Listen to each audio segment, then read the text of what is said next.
Hey guys, welcome back. First off, I'd like to apologize for the audio for the yesterday's commentary.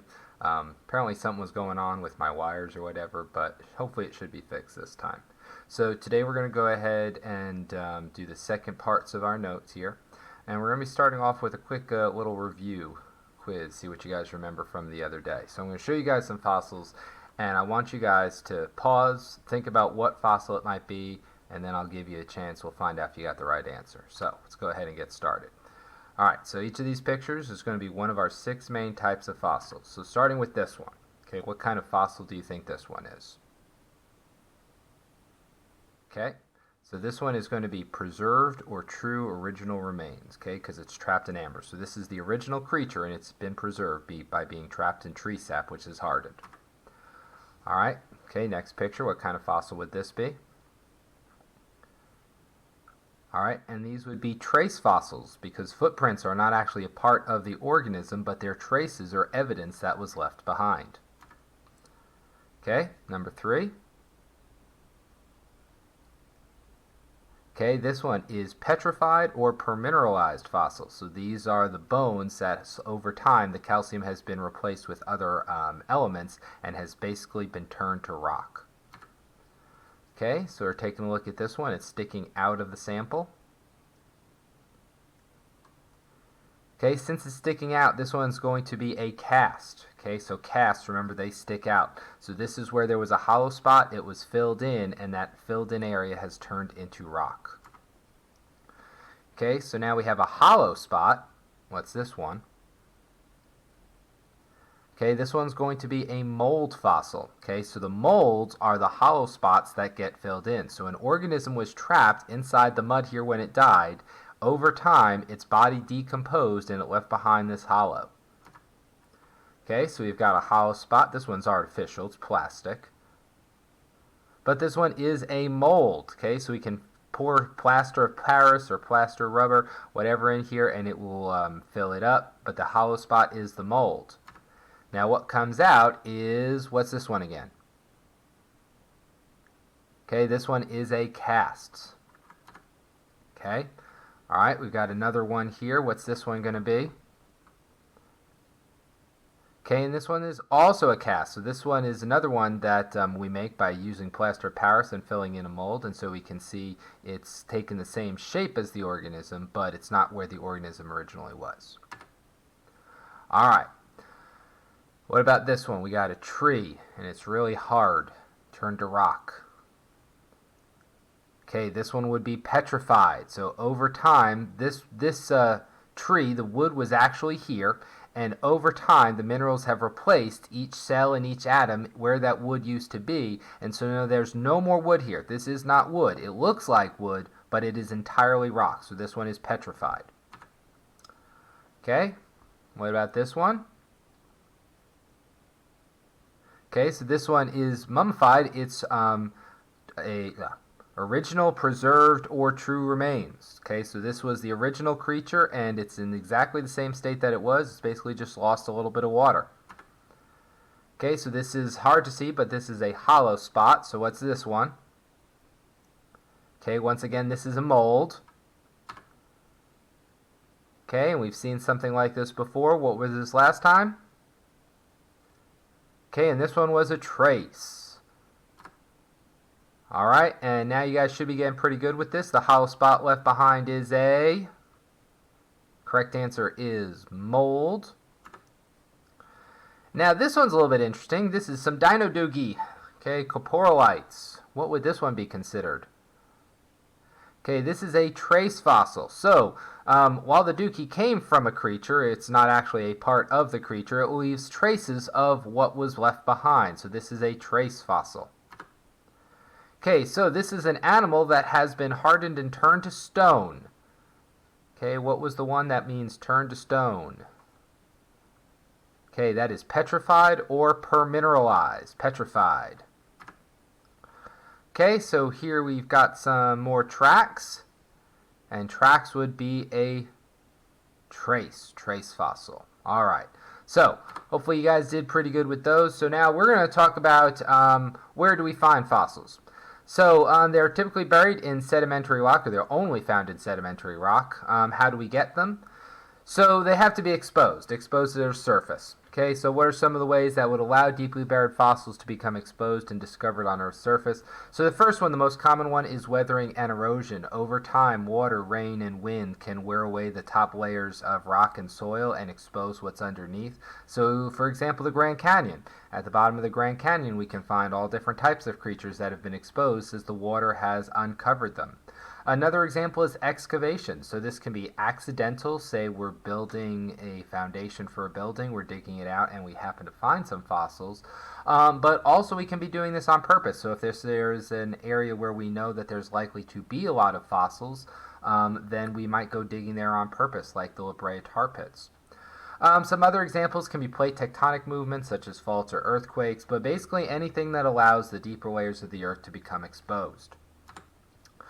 Now, another interesting question, something we need to know, is how do we know how old fossils are? Now, one of the easiest ways to get a general age of the fossil is to use its relative age. Okay, so relative age means the age of one object compared to the age of another object. So if I say that you are older than your sister, okay, that would be relative age. Okay, an absolute date, which we'll learn about later, is if we have an actual number, so 250 million years, or you are 14, something along those lines would be absolute. Relative is a comparison. Okay, relative age of rocks and fossils can be determined using two basic methods. First, the ordering of the layers, and then also index fossils. So let's talk about the ordering of the rock layers. So relative age does not give you an exact age of an object. It can't tell you that it's 20 years old or 2,000 years old, okay? But it can tell us what came first, what came second, what came last. So the example they use here is, think about the trash in your trash can, okay? The stuff on the bottom of your trash can must have been thrown in first, unless you went digging through it. And the stuff that's on the top of the trash can must be the most recent. So if we have a set of fossils, whichever fossils is going to be on the bottom is going to be the oldest fossils, and the newer fossils are going to be above them, towards the top. Because youngest rock layers are located near the surface and the oldest are deeper in the crust, you know that anything found near the surface is younger than something found in the deeper layers. This is called the law of superposition, and we'll be learning about it a bit more on Monday. Now, relative dating can only be used when the rock layers are in their original sequence. Okay, meaning if the rock layers are disturbed, such as by faulting or an earthquake or some type of natural disaster, then relative dating is not usually used to determine the age of the fossil. We would either have to use absolute dating or some other method. So, for example, think about the clothes that might be in your clothes hamper. If you have a bunch of clothes and you throw them in the clothes hamper, typically the stuff on the bottom is the oldest and the youngest, the newest stuff is on top. However, if you went digging through your clothes hamper to pull out something from last week or something, you might have mixed up all the different layers, and then you would no longer be able to tell what is the oldest, at least not using relative dating and superposition. Something else that we use along with relative dating is index fossils. Certain fossils called index fossils can be used to find the relative age of rock layers. So, index fossils, there are specific types of fossils that have to fit this criteria. One, they only live for a short period of Earth's history.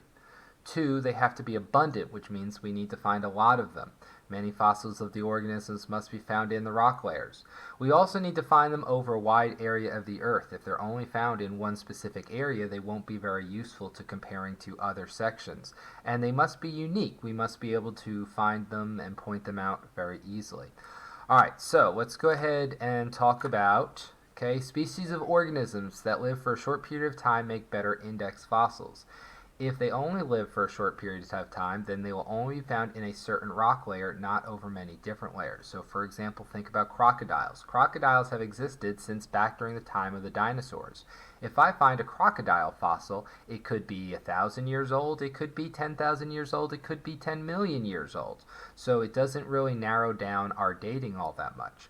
However, think about the dodo bird. If I find a fossil of a dodo birds have not been around for a long time and then they went extinct. So I know that we're not going to find a recent fossil of a dodo bird, and I know that if I go back past a certain period of time, I won't find any fossils of a dodo bird then. So if I find a fossil of a dodo bird, then I know that it had to happen within a relatively short time period.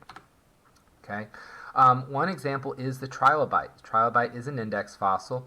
It had a hard shell with a three-section body. It lived in shallow seas and became extinct about 245 million years ago.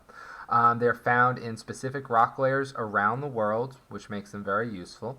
We can compare trilobites from one part of the world to trilobites in another part of the world. So that means if I find a trilobite, no matter where it is, I know it had to have appeared during that one time period, and this is why they're such excellent index fossils.